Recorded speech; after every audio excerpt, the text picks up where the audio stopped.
আজকে আমাদের ৩৫ দিনের এই যুদ্ধ, তার একটা পুরস্কার মাত্র আমরা পেলাম। আজকে যেই মানুষটার নামে পুরো আর্চিগড়, পুরো বাংলা, পুরো ভারত দাঁড়িয়েছে, সেই সন্দীপ ঘোষ আজ ধরা পড়েছে।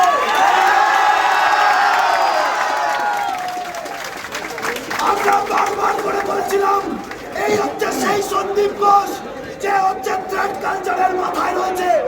এই হচ্ছে সেই সন্দীপ ঘোষ যে চতুর্দিকে দুর্নীতি করে গেছে এবং আজকে সিবিআই কে কুর্নিশ সে দেখিয়ে দিল যে এই কোন দর্শনেও সন্দীপ ঘোষ ছিল। আমাদের আমাদের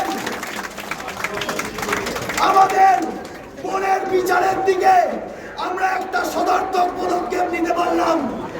আমরা প্রথম দিন থেকে বলে আসছি, we want justice, we will keep on getting justice, আমাদের বোনের সাথে যেটা হয়েছে সেটা একটা প্রাতিষ্ঠানিক মার্ডার।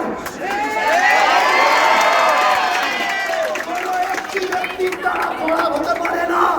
আমরা প্রথম দিন থেকে এই বিশ্বাস নিয়ে আন্দোলনে নেমেছি। আজকে সেইগুলো প্রমাণিত হচ্ছে। আজকে কান এসেছে, কান টানলে মাথা আসবে।